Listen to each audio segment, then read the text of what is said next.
नाजरीन, अलीमा खानम साहिबा मिलने गई इमरान खान साहब को दोबारा जेल में, और दोबारा जेल में इमरान खान साहब की मुलाकात अलीमा खानम से और बाकी दो बहनों से नहीं करवाएगी। इमरान खान साहब की मुलाकातें अब बहुत लंबा अरसा हो गया है, तब से बंद है। इस मौके पे अलीमा खानम ने वहां पे इन्होंने अलामती धरना भी दिया और कुछ बयानात दिए। वो बयानात मैं आपके सामने रखता हूं। एक तो उन्होंने जो चीफ जस्टिस हैं इस्लामाबाद हाई कोर्ट के, उनके ऊपर उन्होंने तनकीद की। उन्होंने कहा हाई कोर्ट के चीफ जस्टिस ने क्रिमिनल हरकत की है, उनके बच्चे और फैमिलीज ये याद रखेंगे और रखना भी चाहिए। ये जो चीफ जस्टिस डोगर है ना, उनके बच्चे उनसे ये सवाल जरूर करें, आप हमारे भाइयों की तरह है, आप हमारी फैमिली की तरह है, आप लोग भी खानदानी लोग होंगे, लेकिन अपने बाप से आप लोग पूछें जरूर कि ये क्या कर रहे हैं, वो क्या ये इंसाफ है और कानून है। एक तो 15वें नंबर से आपके अब्बा जी को उठा के लाके लगा दिया गया यहां पे इस्लामाबाद हाई कोर्ट में, और लगाया मिलिट्री एस्टेब्लिशमेंट ने एक आईनी तरमीम के जरिए से। तो अगर आ ही गए हैं तो इंसाफ करें ना। आप अपने वालिद से पूछें कि 1.5 साल हो गया उन्होंने इमरान खान का, जो कौम का सबसे मकबूल लीडर है, उसका केस क्यों नहीं लगने दिया। अपने वालिद से पूछें कि वो क्यों रोड़े अटकाते हैं। अपने वालिद से पूछें कि उनके फैसलों पर अमल दरामद नहीं हो रहा है, इमरान खान की उनकी फैमिली से मुलाकात नहीं हो रही, डॉक्टर्स नहीं मिल रहे। ये आपके वालिद की जिम्मेदारी थी, लेकिन वो ये नहीं कर रहे। आपके वालिद को क़यामत वाले दिन ये सारा नतीजा भुगतना पड़ेगा। अपने वालिद को रोकिए, इस दलदल में जाने से रोकिए। वो कैसे जवाब देंगे इतने सारे लोग जब क़यामत वाले दिन उनका गिरबान पकड़ लेंगे। तो उनके बच्चों से बच्चियों से मेरी गुजारिश है, जो जो जज साहिबान ज्यादती कर रहे हैं, जुल्म का हिस्सा बन रहे हैं, जो ब्यूरोक्रेट जुल्म कर रहे हैं, कत्लेआम कर रहे हैं, जो पुलिस वाले, जो बाकी एस्टेब्लिशमेंट के लोग, जो भी गलत कर रहा है, उनके घर में फैमिलीज तो है ना, उनकी बीवियां हैं, बच्चे हैं, वो उनसे पूछें, उनको रोकें कि ये जुल्म बंद कर दो। आप ये दौलत कमा के, ये नाम, ये शोहरत कमा के आप साथ अपने कब्र में नहीं लेकर जा सकेंगे। वहां पे आपको जवाब देना पड़ेगा, और इन लोगों को बचाएं आप। इस दुनिया में चंद दिन की खुशी के लिए ये अपनी आखिरत बर्बाद कर लेंगे, और फिर जवाब कैसे देंगे। बहरहाल ये अलीमा खानम का स्टेटमेंट है जज साहब के बारे में। फिर उन्होंने कहा जी हैरान कुन इमरान खान को कैद तन्हाई में रखा गया। जेल वाले इमरान खान से कहते हैं सेल की चाबी गुम हो गई है, पंखा और बिजली भी बंद कर दी जाती है, और इमरान खान साहब सेल के अंदर बंद रहते हैं। यानी जब कई दिन तक इमरान खान साहब को सेल के अंदर रखा गया था, तो यह भी कहा गया था कि जेल की चाबी हमारी सेल की गुम हो गई, लिहाजा हम इस सेल को खोल नहीं सकते। और एक आदमी जो साबिक वजीर आजम है, उसे एक तंदूर जैसे सेल के अंदर बंद करके रखा हुआ। ये हालात भी इमरान खान साहब ने देखे हैं, लेकिन आफरीन है उस आदमी के ऊपर कि वो टूटा नहीं है। आसिम मुनीर साहब ने अपने सारे हथकंडे इस्तेमाल किए, और मैं शर्तिया आपको कहता हूं कि आसिम मुनीर साहब को, जिस सेल में इमरान खान साहब को बंद किया हुआ है, वहां पे आसिम मुनीर को या फैज हमीद को या जनरल बाजवा को आप 5 दिन रख लेना तो ये ज़हनी मरीज बन जाएंगे। आप 5 दिन इन्हें वहां पे रख लेना। जनरल नदीम अंजुम को मैं चैलेंज करता हूं, 2 साबिक जो DGISI है, या 2 जो आर्मी चीफ हैं, एक आसिम मुनीर और जनरल बाजवा, एक नदीम अंजुम और एक फैज हमीद, इन चारों में से आप किसी को भी 5 दिन के लिए इमरान खान वाली कैद में रखें ना, कैद तन्हाई, दुनिया से कट ऑफ, और ऐसे अकेला सेल के अंदर डाल दें, बिजली बंद कर दें, और इस तरीके की हरकत इमरान खान के साथ करें, तो ये ज़हनी मरीज बन जाएंगे, पागल हो जाएंगे, टकरे मारेंगे। ये बर्दाश्त ही नहीं कर सकते। तो इमरान खान की बर्दाश्त को आफरीन है, वो आदमी कौम के लिए कितनी मार खा रहा है, कितनी तकलीफ बर्दाश्त कर रहा है।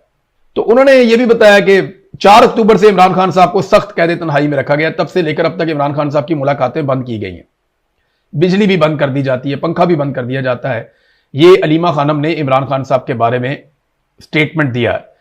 अब आहिस्ता आहिस्ता नाजरीन सारे आवाजें उठाना शुरू हो गए हैं, लेकिन एक बड़ी खबर और आई है, और यह खबर है कश्मीर से। पाकिस्तान तहरीक इंसाफ के पास उसका इंतखाबी निशान बल्ला नहीं था, जो इमरान खान साहब का इंतखाबी निशान था, बल्ला तहरीक इंसाफ का।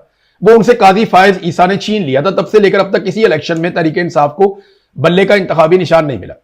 लेकिन आजाद कश्मीर में PTI को एक बड़ी कामयाबी मिली। अब आजाद कश्मीर में PTI के उम्मीदवार बल्ले के निशान पर इलेक्शन लड़ सकेंगे। आजाद जम्मू और कश्मीर हाई कोर्ट ने पाकिस्तान तहरीक इंसाफ के हक में बड़ा फैसला सुनाते हुए इलेक्शन कमीशन को PTI को बतौर सियासी जमात रजिस्टर्ड करने का हुक्म दे दिया। अदालत के इस फैसले के बाद आजाद कश्मीर में तहरीक इंसाफ के उम्मीदवार बल्ले के निशान पर इलेक्शन लड़ सकेंगे। मुजफ्फराबाद में chief justice high court justice Shahid बहार की सरबराही में तमाम जो कायम लार्जर बेंच ने इस अहम फैसले पर अहकामात जारी किए। ये रिट पटिशन सदर तहरीक इंसाफ, आजाद कश्मीर और साबिक वजीर आजम अब्दुल कयूम नियाजी ने दायर की थी, जिस पर अदालत ने PTI के हक में फैसला सुना दिया। इससे कबल इलेक्शन कमीशन आजाद कश्मीर ने तहरीक इंसाफ की सियासी रुकनीयत और रजिस्ट्रेशन को मनसूख कर दिया था। जिसके खिलाफ पीटीआई ने अदालत से रुजू किया था। आजाद कश्मीर हाई कोर्ट के लार्जर बेंच ने केस की समाअत करते हुए इलेक्शन कमीशन आजाद कश्मीर और हुकूमत आजाद कश्मीर को अदालत में तलबी और इस पूरे मामले पर तफसीली वजाहत पेश करने के लिए बाकायदा नोटिस भी जारी कर दिए हैं। अब मामला यह है कि इलेक्शन कमीशन ये करता है या नहीं करता, इसका फैसला तो वहां पे ब्रिगेडियर फाइक साहब ने करना है। यानी इलेक्शन कमीशन तो वही करेगा ना जो उसको मिलिट्री एस्टेब्लिशमेंट कह देगी। और आजकल वहां पे ब्रिगेडियर फाइक साहब हैं, ये पहले यहां पे हुआ करते थे, ये इलेक्शन यहां वाला भुगता के गए हुए हैं जो पंजाब वाला, तो अब ये चले गए हैं वहां पे सेक्टर कमांडर के तौर पे आजाद कश्मीर में। अदालत ने तो फैसला दे दिया, बल्ला मिलता है या नहीं मिलता ये एक अलग बात है, और बहुत कम इम्कान है कि बल्ला मिलेगा। अगर बल्ला मिल भी गया तो इलेक्शन नहीं मिलेगा, क्योंकि आजाद कश्मीर में आजाद इलेक्शन नहीं होगा। वहां पे जो है वो एक 2 नंबर इलेक्शन करवाया जाएगा और कोशिश की जाएगी कि अवामी उमंगों के खिलाफ वहां पे एक कठपुतली सरकार बनाई जाए, जैसी कठपुतली सरकार हमेशा बनाई जाती है। यानी बिलावल ने एक दिन वो स्टेटमेंट दिया सिर्फ कि ये 12 नशिस्तें जो हैं इनको मखसूस नशिस्तों में कन्वर्ट कर दिया जाए। यानी ये जो 12 बंदे हैं इनका फैसला भी आजाद कश्मीर के वोटों से होना चाहिए और इनको मखसूस नशिस्तों में कन्वर्ट कर दें। आपने मकबूजा कश्मीर की नुमाइंदगी करनी है तो ठीक है, आप कर लें। आप मुहाजिरीन के अंदर से बंदे चुन लें।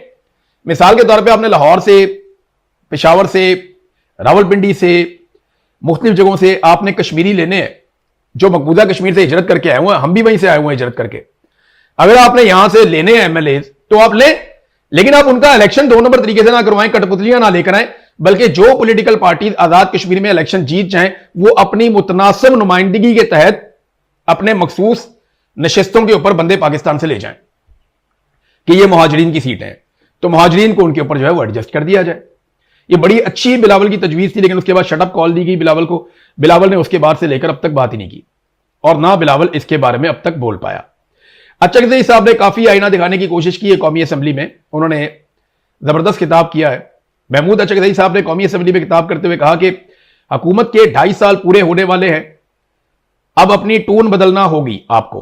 उन्होंने कहा कि स्पीकर ने ऐवान चलाते हुए आइन और कानून का ख्याल नहीं रखा और चाबुक दस्ती से 14 अरकान को असम्बली से फारिग कर दिया। उन्होंने कहा कि कोर्ट लखपत जेल के 70 साल से ज्यादा उम्र के कैदियों को सजाएं सुनाई गई हैं। 5 अफराद को मजमूई तौर पर 286 साल की कैद सुना दी गई है, यानी इनको 286 साल की कैदें सबको हो गई हैं। इतनी खौफनाक पाकिस्तान में सूरत हाल है। और बारम बलोच को भी उम्र कैद जेल दे दी गई है। उनका कहना था कि आइन रोंदने और गैर जमहूरी हुकूमतों का साथ दिया गया है। महमूद अचकज़ई ने कहा कि कश्मीरी चीख रहे हैं, इनके पास आटा और बुनियादी जरूरियात नहीं है। इस मामले पर वज़ीर आज़म शहबाज शरीफ से भी बात की, मगर उनका अंदाज पसंद नहीं आया। उन्होंने कहा कि पाकिस्तान आसमान में नहीं बल्कि बलूचिस्तान, सिंध, खैबर पख्तूनख्वा, पंजाब का मजमुआ है। खैबर पख्तूनख्वा को पाकिस्तान क्यों नहीं समझा जाता, यह बात उन्होंने समझाई शहबाज शरीफ को, लेकिन शहबाज शरीफ साहब का तर्ज अमल कुछ बेहतर नहीं था। उन्होंने कहा देखें, कश्मीर में दवाइयों की और खुराक की किल्लत पैदा हो रही है।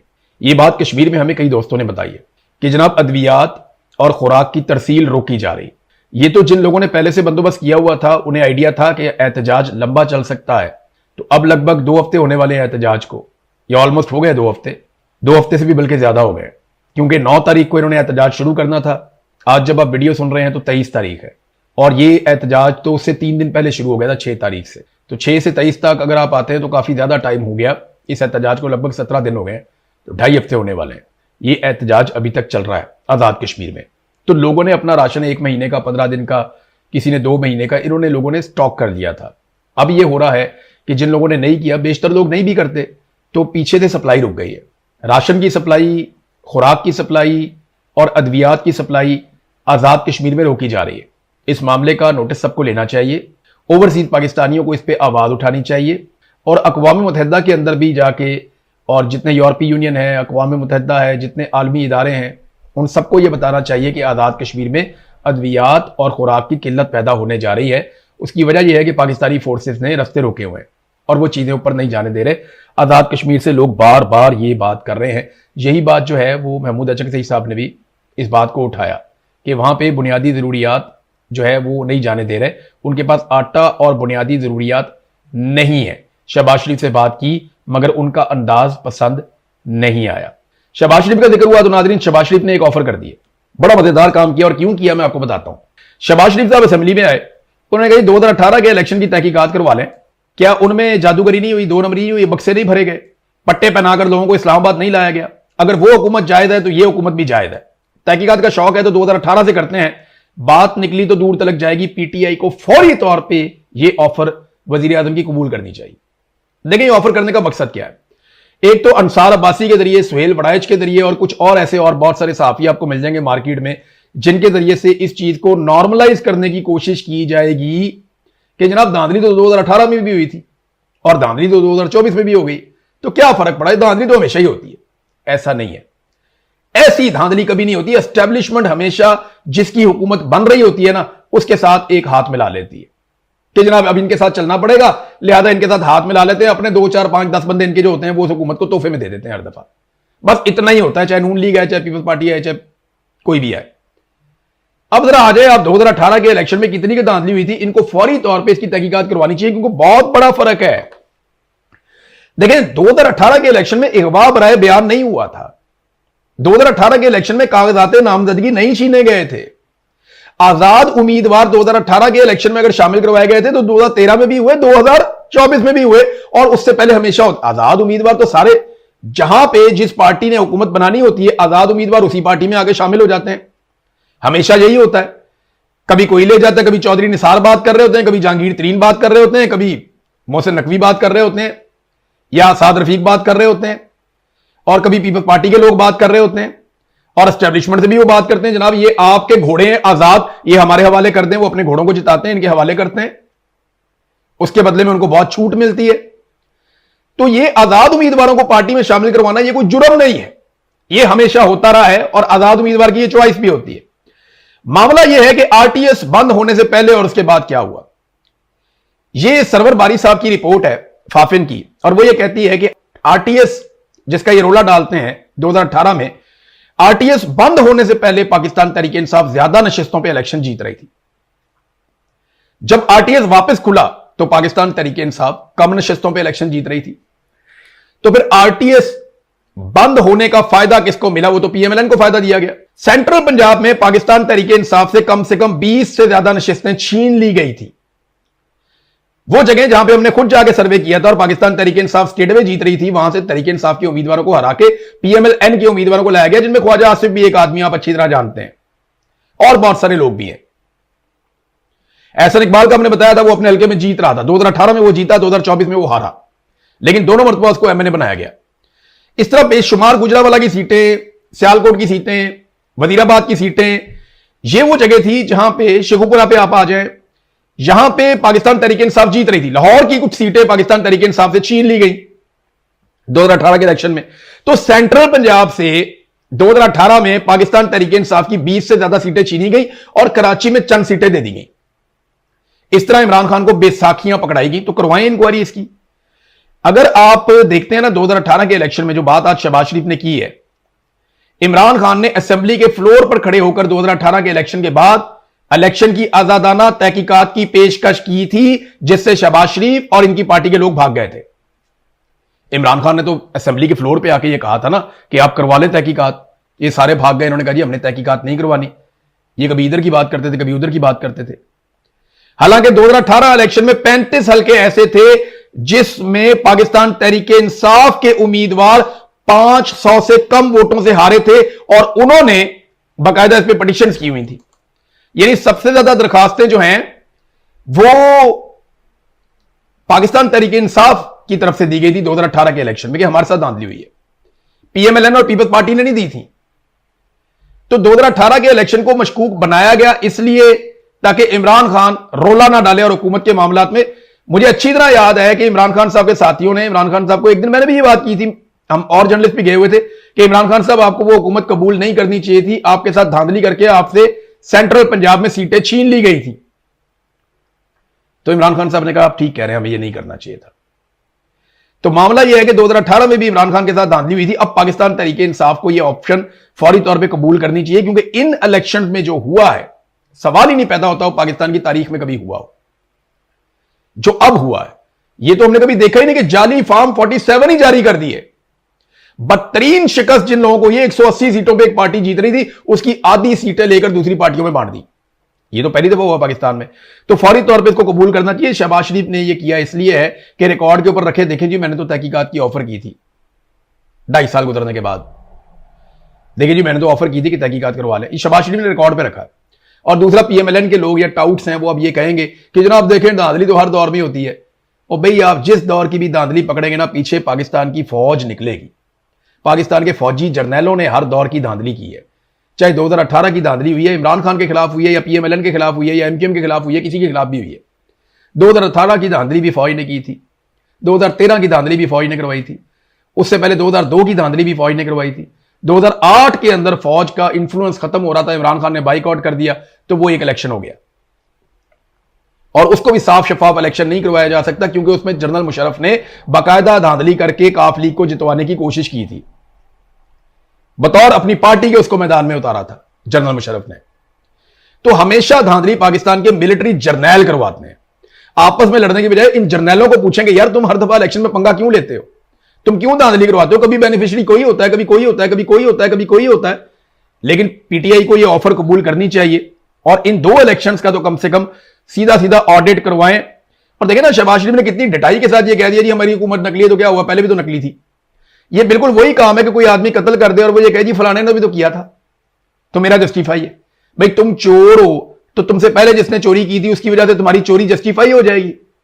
एक बंदा इशारा तोड़ के भाग रहा था, उसको पकड़ लिया वार्डन ने, उसने कहा देखे एक और बंदा भी तो तोड़ के गया है, तू दे अपना हिसाब दे भाई। तो शहबाज शरीफ साहब ने अपना एतराफे जुर्म किया है एक अंदाज में। नाज़रीन, एक खबर आई है लबनान से, अच्छी बात यह है कि वहां पे जंग बंद हो गई है और अमेरिका ने इसमें रोल प्ले किया।